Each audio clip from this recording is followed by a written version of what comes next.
Hi, welcome to JJ's Productions, and we're back doing another Hitman 2 video. This time we're in Santa Fortuna and we're doing the Escalation, the Delgado Larceny. So we're starting undercover, well we aren't actually starting undercover, we're starting actually being interrogated. So yeah, this is a strange start. You're given a restricted loadout which makes a change. We've got to use Matador and eliminate Dalmazio Coriano, well, I can't even say his name, with Matador. So basically it's the guard who just happens to be hanging out by the pier area of the mansion. So you usually come across him when you're exiting the cocoa field or going towards the cocoa field, so yeah, you will know who we're talking about. So I need a disguise, so I've grabbed this guy's disguise, so we're just going to drag him into this closet, take the disguise, and we're going to get the safe combination. Now there are two places I know of that you can get it. The first one is on Rico Delgado, so if you just happen to bump into him and can find a way to subdue him without people seeing, that's the first place you could get it. The second option is just on this table up ahead. They actually do leave that on the minimap, so if you're curious, that's where you get it. So pick it up. Do be careful because there is a gun on there as well, and sometimes you can pick that up by accident if you're hurrying, so just keep an eye out in case you accidentally equip a gun or a rifle or whatever it is. Considering this is the area we're going to be coming back through, make sure you grab keys at the key for the speedboat as well, that way you can get at the level quicker. But anyway, what we're going to do, we're going to turn this tap on. That'll get the guard out of the room and into this room so that we can pick up Matador. So as you can see, he's going to investigate the distraction. While he's doing that, we're just going to pick up the speedboat key, or the, well, I don't even know what type of boat key it is, but anyway, it's to get out of the level. So we're going to go back in the room. The guard's gone in to turn the tap off and clean up. While he's doing that, we're going to crack open the safe, get our Matador, and make our way to the target. Now I had a bit of difficulties, shall we call it, try and pick up the gun, so that might happen a few times. But yeah, once you've got the gun, all you gotta do is make your way to the target. Now, I did quite a few ways of taking him out, and in fact this one was the worst, because technically, and I'm saying technically, this is Silent Assassin, but it wasn't a clean kill, let's call it that. The fact is, he caught me. He caught me doing something that he considered suspicious, and it's only because he's a target and I eliminated him that I got the Silent Assassin. So, as you can see, suspicious, that isn't great. But there is a change in the rules now where if you do get suspicious, if a target gets suspicious and you kill them, then the suspicion is wiped clean. So it wasn't great by any stretch. I even hid in this crate just to get out of the way, make sure he doesn't suddenly get even more suspicious of me, or anyone else should I say. But yeah, this definitely wasn't a clean take. I mean, I try and do this with all the escalations, to try and show you what my first time completion was. It's only if I don't get Silent Assassin I don't keep it. So yeah, like in this instance, I could have carried on, you know, I could have repeated it and I could have tried to do a more cleaner kill. But the way I see it is, you're going to see that in level 2. So this is more of a quirky one, it just shows that you can actually get Silent Assassin and have a target spot you.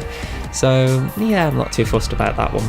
But that was level 1, pretty simple, and as you'll have probably realised, it can be done more efficiently, so we're going to try and work on that in the future levels. So moving on to level 2. So with level 2 we're now presented with a difficult challenge, which is we're now trapped inside the hostage room. We can't just walk out, the door is locked. So there is a way to get out, but I didn't realise it until level 3. So what I'm going to do is I'm going to fast forward and I'm going to just wait until someone lets me out of the room after I've turned all these gizmos on. So I'll see you in a moment.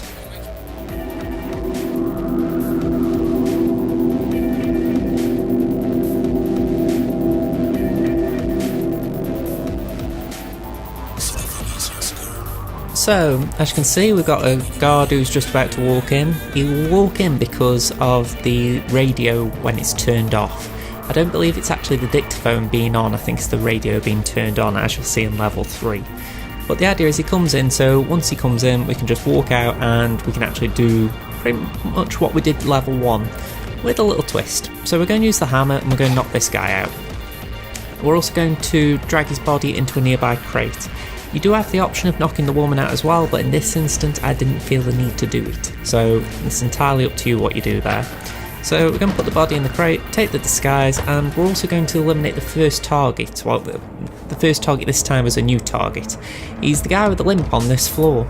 So what I'm going to do, I'm going to just wait until he passes by, which is momentarily, as you can see.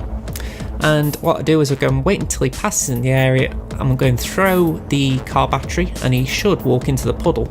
So throw the car battery. You should see the electric sparking, then all you have to do is walk out. So nice and simple, nothing too complicated about it. So yeah, I will just keep an eye on him just to make sure he drops out, but once you get a good shot, he's eliminated. It's a nice and easy kill, to be honest. So after that, it's pretty much the same as level 1. So all we have to do is get the safe code, get our Matador, and eliminate the final target. So as I said, this is why I didn't mind leaving level 1 as I did, because it does allow me to show how to do level 1 a bit more efficiently.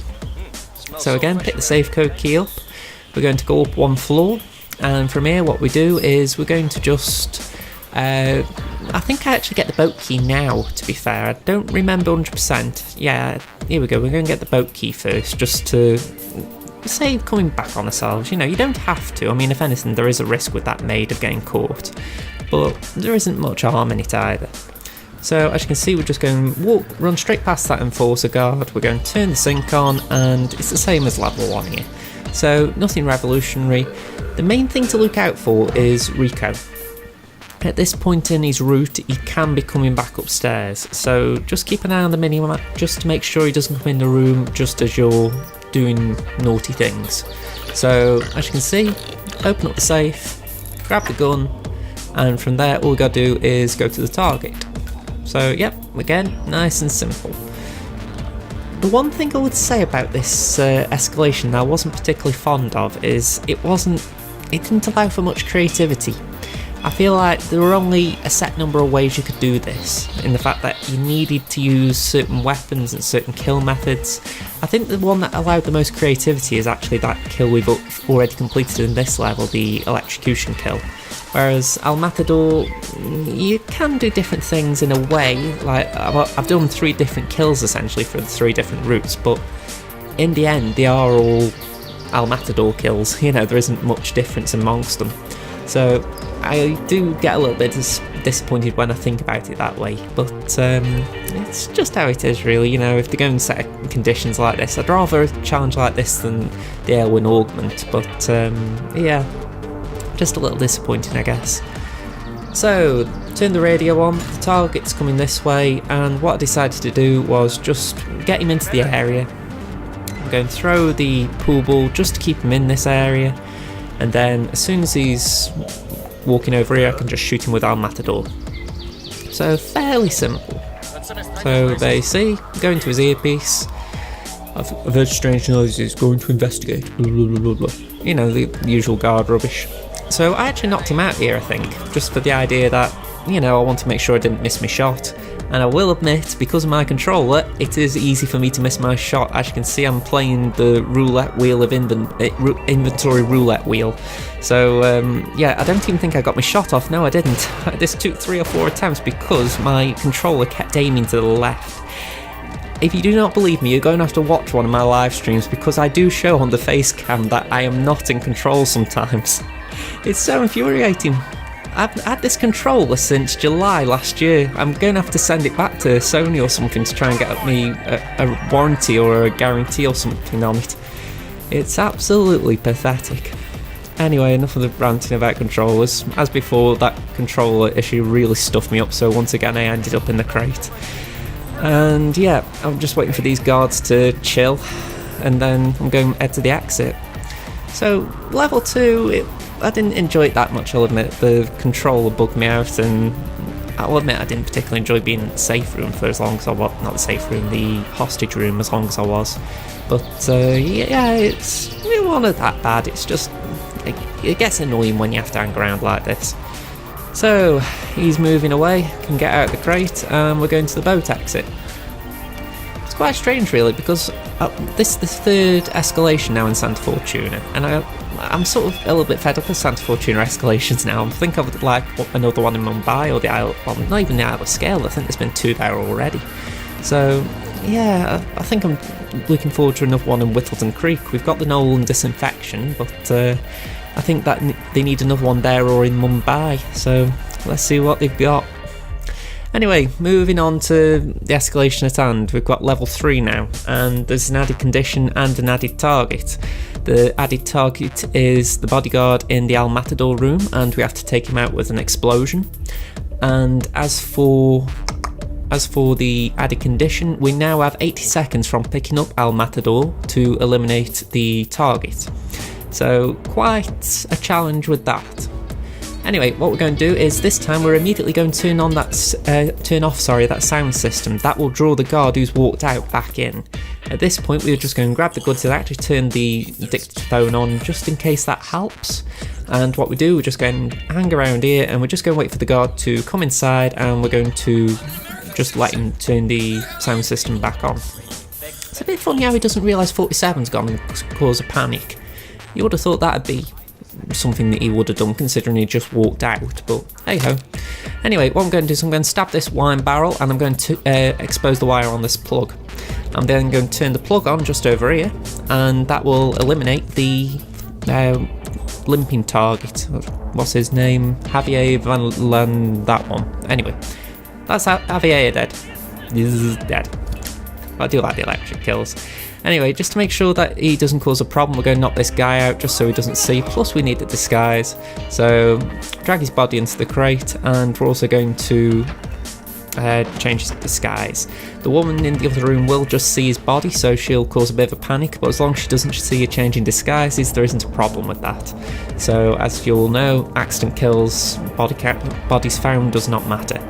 So at this point we've just got to get the well, actually, I was going to say we were going to get the parcel bomb here, but I actually did that in a separate idea which didn't pan out. So the only reason I'm in this room is to delete the surveillance, just for ease of access around the mansion. But in reality you don't really need to do it, especially if you're careful with cameras. So this was more just precautionary because I had a bit of time to kill. So yeah, what I'm going to do is I'm going to get a propane flask from inside the kitchen, so it's just over here. I'm going to pick up propane and I'm going to use that to take out the third target, the new target. So let's go upstairs and let's get to Matador. The way we're going to do this is we're going to knock out the target with just a thrown weapon. We're going to drop the propane flask near him, pick up Matador, and then we're going to use Matador to blow up the propane flask. So yeah, that isn't too difficult, but it is, you know, a set sequence of events, plus you're eating into the 80-second timer. So it's not terribly hard, but you do have to be efficient, which, as I've mentioned with my controller, it can create a little issue for me personally. So as you can see, we got the boat key, we're going to go into the bathroom, turn the sink, and from there the guard will come inside. I actually dropped the propane flask at this point because I knew I wouldn't need to worry about it. So as you can see, just walk over to this edge of the room, it'll keep the suspicion away. I was looking at this point for Rico because I thought there's a good chance he could be coming up at this point, but unfortunately he wasn't. So let's turn the safe key. Don't knock him. Don't pick up the gun until you've knocked him out. That's my advice, because if you do it the other way around, you're going really eat into the 80 seconds. So try and take your time. Not to mention you need to take 2 shots at the propane flask, so if you dilly-dally, it isn't going to be good. I thought about taking a shot from outside then, and I thought, hang on, if someone sees me, you know, they're looking up, they'll see the gun and they'll go, ooh, no. So shoot from inside, it's safer. And as I said, you have to shoot it twice. I didn't realise at the time, so don't make that mistake. At this point I'm climbing outside because no one will have known it was me shooting from inside, shooting inside from outside. So yeah, it's pretty much safe coming this way. What we're going to do is we're going to just take a shot from distance now to take out the final target. So the idea is we're going to exit before anyone can get to the body. That is the plan. So in that vein, I would like to thank you for watching. If you've enjoyed this video, please leave it a like. If you're enjoying Hitman 2, subscribe to the channel because I'm releasing videos every Monday at the moment for Hitman 2, so keep in tune for them. And other than that, all I can say is just enjoy this kill. So as you can see, Matador, we've got to line it up carefully because even though it's a powerful gun, you can still be inaccurate with it. So line it up, boom, nice kill. So, thank you very much for watching everyone, hope to see you again soon. This has been Josh from JJ's Productions, until next time, bye for now.